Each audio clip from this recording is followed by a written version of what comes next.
Hey, are you ready to grow your business? You have checked out the number one resource for business leaders, entrepreneurs, startup founders, and managers. And we're going to teach you how to grow and scale your business with real actionable steps. There's no fluff in this podcast. It's just good advice.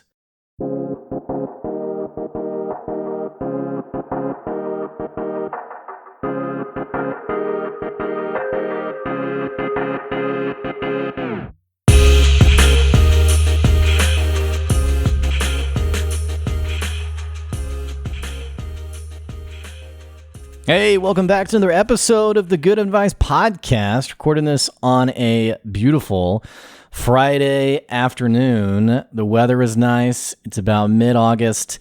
And I don't know where you are, what you're doing right now, but hopefully you've had a good week. Hopefully you've enjoyed your week. And whenever you're listening to this episode, man, I hope that you are healthy, happy, and good. We're going to be talking about social media today and really what is so important to know about social media regarding your business. Before we get into it, first of all, thanks for listening to the podcast. I so appreciate it. This is the Good Advice Podcast, where there's really not a lot of fluff in here. We kind of just jump into the practical, tangible things you need to know about running your business. Hopefully to help you out, hopefully to help you run your business in a more effective way and make some more money, right? Make some more money and impact people in a positive way. That's kind of the name of the game. And if you've listened to the podcast long term, I want to tell you thank you. Thanks for listening to the podcast. Thanks for supporting the podcast. Don't forget, by the way, you can jump on our Patreon. It's patreon.com/goodadvice. If you want to buy me a cup of coffee, support the podcast, even get your business advertised on the podcast. All that's on the website, patreon.com/goodadvice. But getting beyond any of that, man, I'm excited to talk today. I'm excited because whenever I record my weekly episode, there's all sorts of things that I'm thinking about that I'm trying to think about, okay, what am I most passionate about right now in this moment? Or another way to think of it is, what am I most frustrated by in terms of bad business practices? Because there's a lot out there. If you've been in business long term, you've probably come across yourself, maybe even worked for a business where you've kind of been like, what the heck's going on here? I remember there was a business that a friend of mine worked for where they had made record-breaking sales within the business, and there was a lot of celebration around it. I mean, some pretty incredible numbers. And then the CEO basically called a meeting and grabbed everyone around to come to this single meeting and said, hey guys, we're basically broke. We're bankrupt. And my friend working for the company was like, how on one hand are we making more money than ever, but at the same time, we're totally broke? It doesn't make sense. And so some of you might be working in a business like that where you're like, you know what, I'm not running the business, but I just know it isn't making sense. And so today we're going to be talking about one of those things that I'm passionate about, something that just flat out does not make sense. And if you're not careful, it will cost you when it comes to running your business. I want to talk about social media today. I want to talk about something that there's a lot of pain for me in this topic for two reasons. One, I've been a victim of naivety. I've been one of those people who, when I started my business, I got swindled into thinking, oh, wow, this is going to be really great. And two, I talked to a number of people who are really jazzed and excited about a certain offer they've come across online. They've come across a certain kind of marketer or salesperson or someone who's going to help them grow their business, and they're really thrilled about it. And I empathize with these people because more often than not, the conversations I'm having with these people are frankly people who have been burned. They're in pain. They're thinking, wow, I had several $1,000s and I dumped it all into this program and it just didn't really quite work. So I want to talk about that. I want to talk about advertising on Facebook and Google. And this is going to come across as very, I don't want to say necessarily negative. I want to be honest with you, though. I want to be realistic and practical with you in order to help you make the best decisions that you can for your business. And along the way, we're also going to talk about how do you really use social media effectively. Now, there's all sorts of opinions on social media. Some people think it is the bane of humanity. I mean, you spend a few minutes on there, especially in today's circumstances. We live in a COVID world. We live in a mask vaccine world where people have all sorts of opinions and all sorts of passionate opinions. And it's not uncommon that you spend any time on social media and you'll come across a keyboard warrior who is not just passionate, but they want to make sure everyone else knows what they think about whatever topic we're talking about.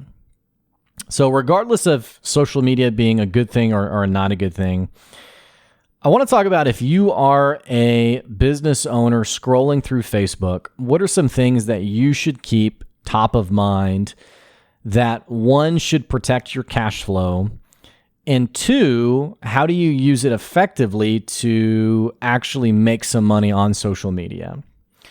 So let's talk with the first part about this. And the reason I'm making this episode, I mentioned how it's kind of whatever's top of mind for me. I always come across all sorts of different ads, and some of them are really bad. I mean, some of them, and when I say bad, I don't mean like poor ads. I mean like some suckers getting swindled by this kind of bad.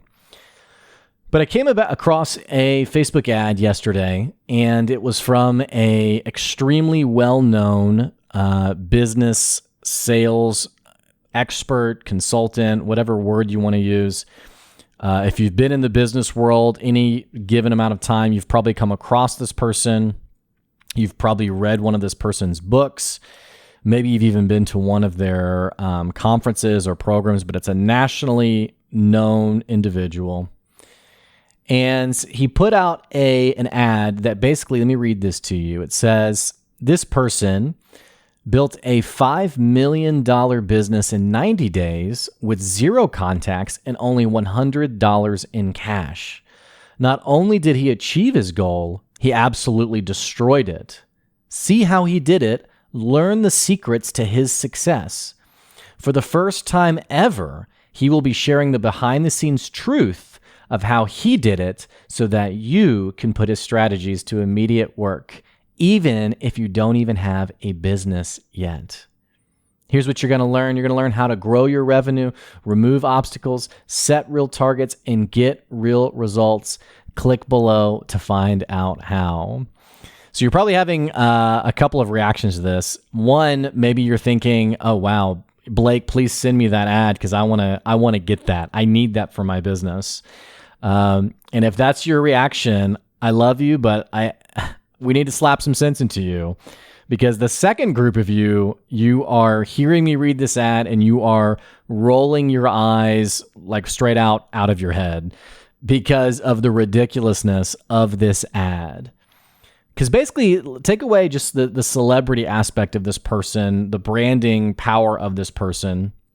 What this individual is basically saying is that you can have a $5 million business in 90 days, starting with absolutely nothing. No contacts, no referrals, no previous customers, no branding power, nothing. Only $100 in cash. $5 million business in 90 days. Guys, there is no other way to put this other than calling this total and complete BS. And sometimes I try to be as polite and professional as possible when we talk through these things. This is like the epitome of BS, used car salesperson, snake oil salesperson, whatever you want to, whatever cliche we use for this kind of phrasing. Bottle it up and put it on this post, because this is exactly what this is. It's total BS. It's total nonsense. And the reason I felt compelled to make this post is whenever I first started my business. Now, I didn't hire someone as ridiculously over the top as this, but it was someone who basically costed me around $15,000 to work with this person. And this person, it very much was it's so easy. It takes very little work. It is so much easier than you think it is. You're going to become richer so much faster than you realize, yada, yada, yada.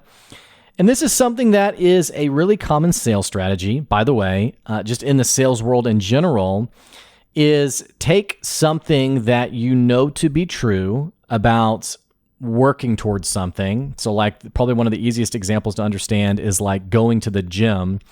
I want to get into shape. Okay, well, the way you do that is probably one, eating better, and two, probably working out. Those are probably the two main ways to get in shape. I'm assuming. I'm not getting into shape is not a priority for my life, so I'm kind of just guessing here. But so we can assume probably eating better and getting in shape are the two main ways that you are going to get fit, get healthy, what have you. Well, what if I told you, hey, you can get in shape, you can get a six-pack, you can lose 20 pounds while also eating whatever you want. You can have as many cheeseburgers as you want.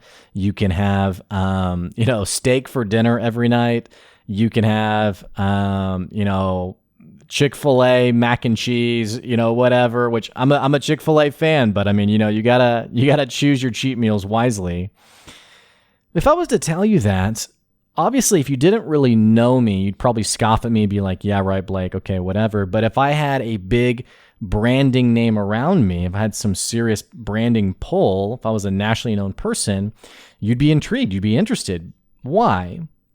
Because it's intriguing to us to take something that we know is challenging and to take a method that we know has to happen but is exhausting, tiring, not what we want, what have you. It's intriguing for us to be told, hey, guess what? You don't have to do that. And the way I had it one person described to me, this was somebody who was a digital marketer who this is how he sold things for better or worse, was he said, envision someone's driving down the road and there's a massive boulder in the road for where they want to go. And the only way to get through the boulder is they have to get out of the car and they have to push the boulder off the road. In some cases, it's very tiring. Sometimes it's very agonizing. Sometimes it's very painful, i.e., not being able to eat those delicious meals, having to go to the gym, having to run. I think about having an effective, having a strong marriage is a lot of work. It's really hard. So like being told, hey, actually, it's really not that hard. You can just do like these one or two quick things and it's actually really easy to have a great marriage. Or, hey, you can eat whatever you want. You don't have to go to the gym and you can have the body that you've always wanted. Like these things are really intriguing to us because they take the established norm of what we know we have to do and it turns it on its head and says, you don't have to do that. And so what this person basically described was, imagine that boulder, well, instead of having to push it out of the way, you tell them, hey, the boulder's totally meaningless. It's nonsense. You don't even have to pay attention to the boulder. You can actually go around the boulder and get to the same result with less effort, less pain, what have you. Those of us who I think are a little wiser, we know that's just not how the world operates. But for those of us, a mixture of naivety and maybe how desperate we are, we can very quickly be pulled into thinking, okay, wow, I'm interested. I'm intrigued. Can I really have the body that I want and not have to go to the gym or work out or what have you? We like the idea of getting something for nothing. We like the idea of getting the result we wanted without having to put in all the work to achieve that really meaningful thing.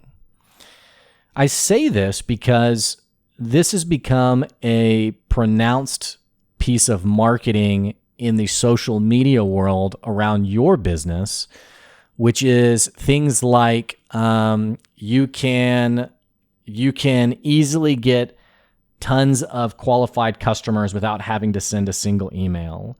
You can easily, grow your business to, $10,000 a week without having to sell, without having these kinds of things are really common in terms of the phrasing in the business world.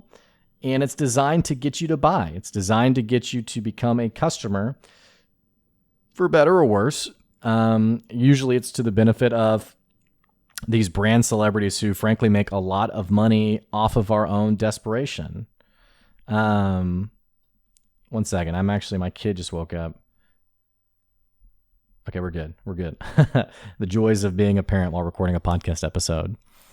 So getting back to this, I was personally really bothered by this ad because anyone who's been in business long-term will tell you how utterly ridiculous the concept is of growing a business to $5 million in 90 days from nothing for two reasons. One, it's preposterous that this person who is a massive national brand can truly start over, so to speak, with nothing. And the other thing to think about is anyone who's been in business long-term will tell you it's a process. It's a process to run your business. It's a process to grow your business. In fact, I've had all sorts of awesome people on the podcast, multi-million-dollar brands on the podcast. And you know what's interesting is we talk a lot about origin story. We talk a lot about, okay, how did you start your business? You know, what happened with your business to get it to where it is today? And I've had all sorts of people. I've had people who are nationally recognized. I mentioned already, many are multi-million-dollar brands. I have some that have been guest experts on nationally televised news programs. I mean, I've had some serious heavyweight guests on the podcasts.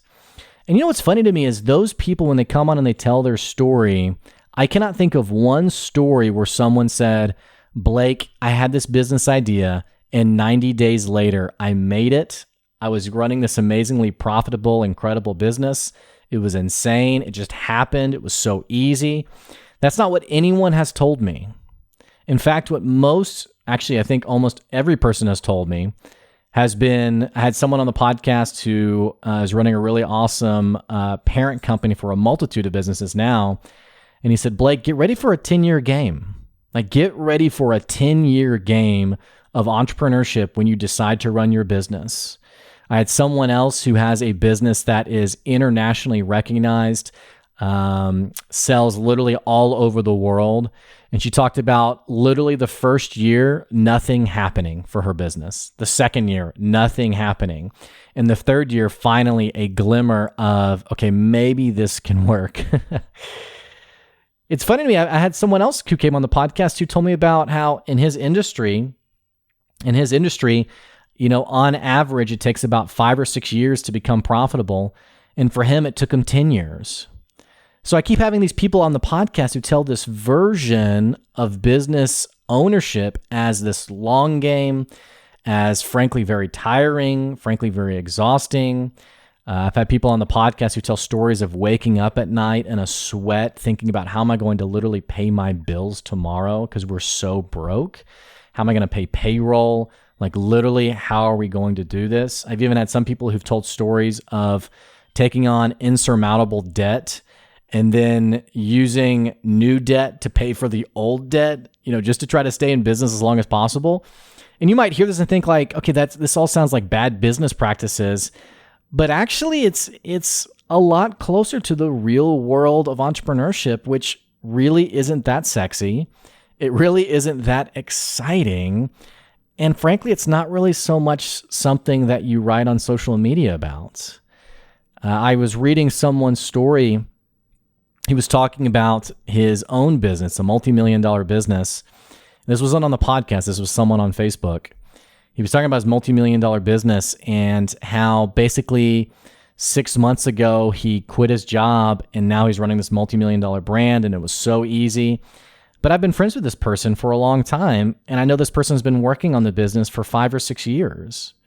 And so I'm thinking, and I didn't comment, I didn't say anything, but I thought to myself, why are you telling everyone that you quit your job 6 months ago and it just like snap, it just happened, when you've been working on this for 5 or 6 years? And the answer is very simply, that story isn't very sexy and it doesn't sell. What sells is the lightning in the bottle. I have the secret sauce. I have the answer. And if you pay me a very low price of $97 or whatever it is, you can do it too. This stuff is BS, and it's designed to turn you into a quick sale, and ultimately it's going to burn you. So that's the first part of this podcast, is helping you understand this stuff's BS and don't get swindled by it. But two, if you've been running a business for a couple of years now and you're seeing these ads and you're thinking, what's wrong with me? You know, is my business broken?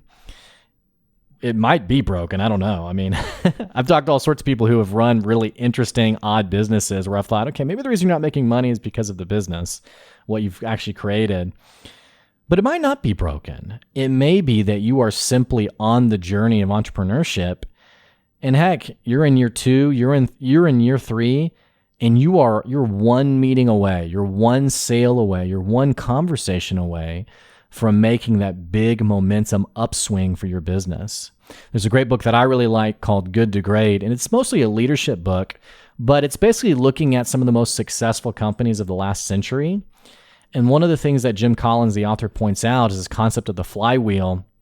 If you envision, I'm trying to think about how to best describe this if you've never visualized this before, but if you envision like the Wheel of Fortune wheel, like like you reach down and you start to turn the wheel and you start to move the wheel. It's this big honk of a wheel. It takes a lot of effort. It takes a lot of energy. You really have to stretch and push and try to get this thing going. But once it starts to spin, its momentum kind of carries itself and it really picks up. It really starts to move. And that is basically your business, is the first couple of years is you pushing and struggling on that flywheel to try to create the momentum it needs. And then at some point, it finally hits that point of a momentum upswing. And that's when you're like, wow, this business, I can't believe this. I have a customer right now I'm working with who she sent me, and she's on track to do $100,000 this year. And she sent me a Facebook post of a conversation I had with her, I think it was 3 years ago, where she's basically talking about it's just a side hustle. It's just a hobby almost. And so looking back to then, comparing to now, where she's on pace to hit $100,000 this year, and she has more customers than she's able to serve. The business has exploded so much that it's like, okay, now I have too many customers. What do I do now? Right? And that's what happens in our businesses when we actually invest in it, we push on it, and we don't get caught up in the narrative of, I'm worthless and an awful business owner because I'm 30 days in and I haven't hit $1 million yet. It's just not realistic. It's not how running a business actually looks like, how it actually operates. And I see this a lot in the startup world. I talk to a lot of startup founders who are thinking how come we haven't created the next, massively viral software program or app or what have you. And sometimes it takes stepping back and saying, look, things like Airbnb or what have you, or Uber, we call these unicorns because they're mythical and they frankly don't exist in the real world. So spending time and energy trying to replicate that is honestly not always worth our time. And usually it leads to us beating ourselves up more and more because we're not seeing the results we want to see as fast as we'd like to see them. So don't get swindled by social media. Don't get caught up in the narrative of social media. The other thing to talk about today is how do you use social media effectively? And there's 2 things I'll share about this. 1, advertising, and 2, content. When it comes to advertising, it's not uncommon that I talk to a brand new business owner who says something like, hey, I'm trying to create some sustainable revenue for my business. I jumped on Facebook advertising. I jumped on Google advertising. I threw in $500. I threw in $2,000. Didn't really see anything consistent. What do I do now? And I think this goes back to my first point on how there's sort of a narrative around social media that makes it seem easier to use than it is. Facebook advertising and Google advertising, these things have become, and I frankly, not to sound pessimistic, I think it's intentional. These things have become extremely easy for you to use in terms of spending money to grow your business. On the lightest terms, you can see on Facebook when you post something, it'll say, hey, for 99 cents, you can boost this post or whatever it is. But even on more complicated terms of Facebook Pixel, your ad account, your Google ad account, all of these things are incredibly easy to learn and get into. And the barrier to entry is so low that, you could literally start a business and then by this afternoon be running ads for that business targeted to a very specific demographic that you want to sell to. For better or worse, this inevitably makes the situation come about that business owners are spending lots of money on advertising and not seeing much of a return. Now, again, I'll say there's nothing necessarily wrong with advertising on Facebook or Google, but it's the right answer for a certain time in your business. That answer is, I have figured out what I sell, who I sell it to, and I'm ready to scale my business beyond the in-person referral network, people that I meet, what have you. I'm ready to grow this thing beyond my personal reach or my personal touch. And when we get that backwards, I think what happens when people start their business is they don't always realize that the business you envision in your mind is not always simply understood by your customers. So I'm going to sell this product. It's really awesome. It's really amazing. I know who uses it. And then when you actually start to get out there and sell, you realize how clunky it is, how confusing it is, how it doesn't really add up or make sense. And it's sort of like that in-person or even that direct-to-person selling is what puts us in a position of gathering feedback that allows us to iterate on our offer, to iterate on our product, and to eventually make it something that is actually worth someone's dollar. Not just something that you think is worth someone's dollar, but it actually is. Because through every rejection, you're understanding more and more about what your customers actually want. When you don't do this and you jump straight to Facebook advertising, you're putting something out into the void where you're not really getting much feedback. In some cases, you're getting very useless feedback. Someone comments on an ad you run and says, "This is dumb." And you don't know anything about this person. You don't know if they even match your demographic or if Facebook even paired it up with the right people. You're getting a lot of data that's very hard to parse and manage. It's much more valuable to not get it backwards and instead gain clarity around your product and your offering so that when you do go to Facebook advertising, you do go to Google advertising, you know exactly who it's for and you know exactly what they think about your product in terms of the pain points that they're experiencing. So using social media effectively then is not getting, I think the word of the day is swindled. Not getting swindled into, wow, this is so easy and it can make me so much money, when really it's probably a massive money pit for your business. The third thing I'll say, using it effectively, sharing content, it's the name of the game. It is a long game. It's a long game of showing up the way my dad has described it. He sends a monthly newsletter. I send a weekly newsletter. But his monthly newsletter, he said he's one of the only people in his business who over the years, 20, 30 years, has continued to send a newsletter. And he said, honestly, at this point, I just send it to let people know I'm not dead yet. And that's kind of the point of social media for your business is you're offering your insights, you're offering your take on the problem that your customers are experiencing. In doing this, you are helping your customers identify with the kind of business that you do.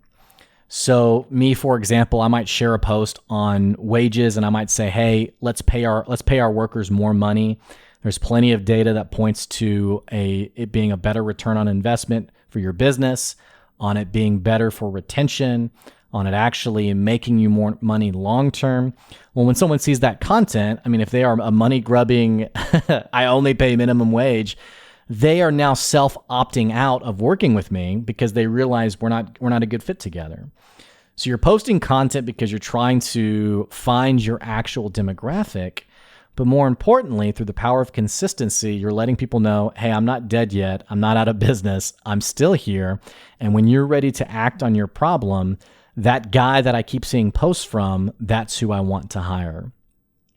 I think what happens with social media, though, is people will post for a week or 2 weeks, and then they'll throw up their hands and be like, well, it doesn't work. It's not worth my time, what have you. And you have to understand the sheer volume of stuff that's getting posted on a day-to-day basis. Think about the volume of all of it. Your customers are barely seeing your content, which is why it's valuable to be consistent and, frankly, to show up every day. And more importantly, because there's so much content out there, you are putting too much pressure on yourself to expect one post to be so compelling, so meaningful, that it rises above the noise across all other content out there. Doesn't mean that it's not worth it to be compelling. Doesn't mean that you shouldn't put effort into your posts. But it is infinitely more valuable in terms of your time to invest in consistency than to agonize over that one post of making it freaking phenomenal so that someone buys from you. If you want to use social media effectively, show up every day. Show up every day, let people know this is who I am, this is what I stand for. And I promise you, there will be a return on that investment of your time. I've had people who they've seen content of mine for 2 years ago and who reach out and say, hey, I remember you posting about this. In fact, one of the content pieces I'd done a lot of work on was remote work. This was like 2 or 3 years ago. I was doing a lot of content on remote work because I had talked to someone who was, he ran a remote business, but his employees were all in the same town. And he was about to spend 2 weeks going around like inspecting their workstations. And I was like, this is such an insane use of your time. And also revenue was up like 30% or triple, or I don't remember, some astronomical number. And I was telling him, your people are killing it.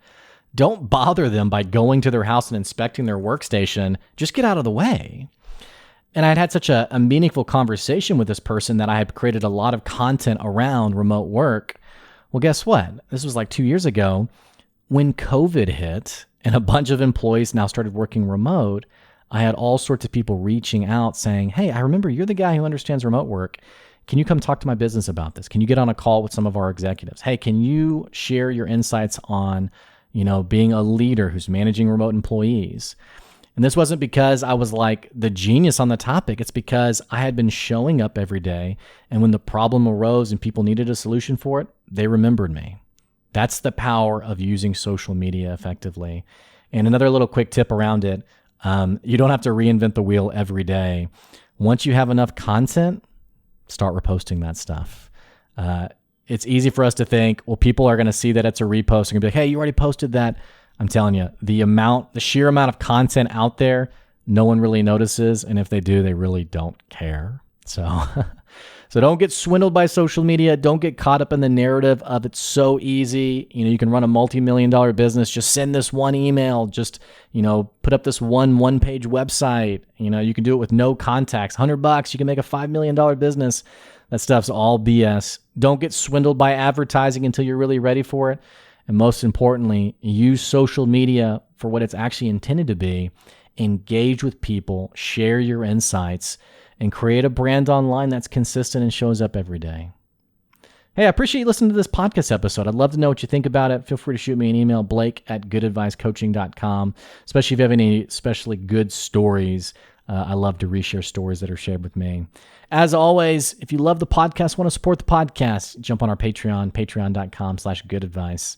And that's today's episode. We'll catch you later. See ya.